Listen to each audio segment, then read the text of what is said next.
Ang kapayapaan ay tumutukoy sa kawalan ng alitan at gulo. Ayon kay Albert Einstein, ang kapayapaan ay hindi maitatago gamit ang puwersa. Matatamo lamang natin ito sa pamamagitan ng pang-unawa.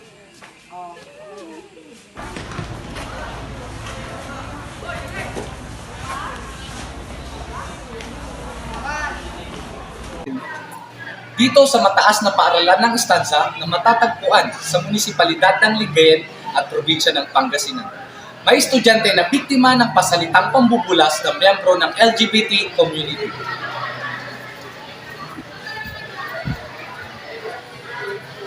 Ako po si Raven Elamante, estudyante ng Grade 12 TVLHA ng Istansa National High School. Isa rin po akong miyembro ng LGBT community. Naranasan ko rin pong mabuli verbally. Sinasabihan po nila akong bakla-bakla, sayang yung sperm ng tatay mo. Minumura din po nila ako, pero hinahayaan ko na lang po sila, deadma ko na lang po. Kasi po, pag sinabuhay ko pa po siya, parang it cause anxiety po para sa akin. Then, masakit po sa pakiramdam kasi po, parang hindi po tao ang turing nila sa akin. Parang hindi po ako part ng mundo. Ayon sa Section 2 ng RA 10627 o kilala sa tawag na Anti-Bullying Act of 2013 na ang bullying ay tumutukoy sa anumang paulit-ulit na paggamit ng isa o higit pang estudyante ng pasulat, pasalita, elektronikong pagpapahayag, pisikal na kilos at anumang kombinasyon ng mga ito. Sinasabi sa kanya, once nang binubuli siya, huwag na lang siyang kumibo. Lumayo na lang siya. Ang isipin na lang niya, kahit hindi siya importante sa ibang tao, andito kami na pamilya niya na nagmamahal sa kanya.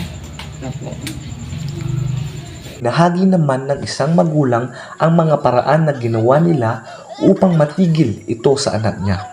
At may pagpatuloy pa rin ang pag-aaral ng anak sa kabila ng naranasang pambubulas.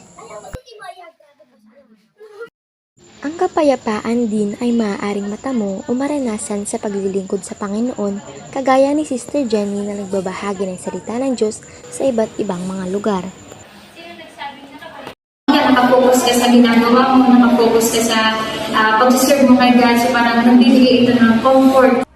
Upang maiwasan ang bullying at makamit ang kapayapaan, hustisya at pagkakapantay-pantay sa loob ng paaralan, nagbigay ng intervention ng punong guro ng paaralan. Kagaya recently, nag-conduct kami ng drug prevention wherein natalakay din kung paano para maiwasan ang pambubuli ng mga bata. And the teachers are required na mag-impose sila ng disiplina sa kanilang mga klase na nakapaloob sa kanilang daily lesson plan. So ang alam ko, makakatulong yun para magkaroon ng payapang paligid sa Istansa National High School.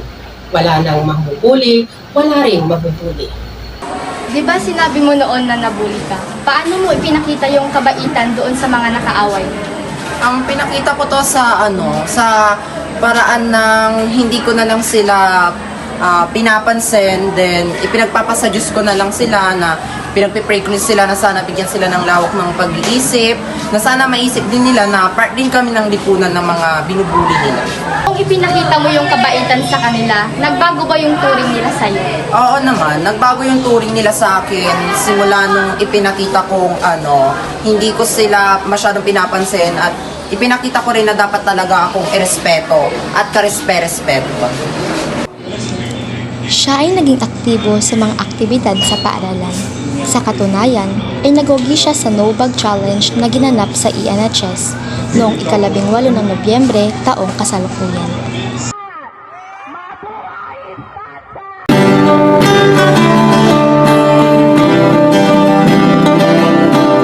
Aming paralan, pangalawan ka na, hindi maiwasan ang mabangyan.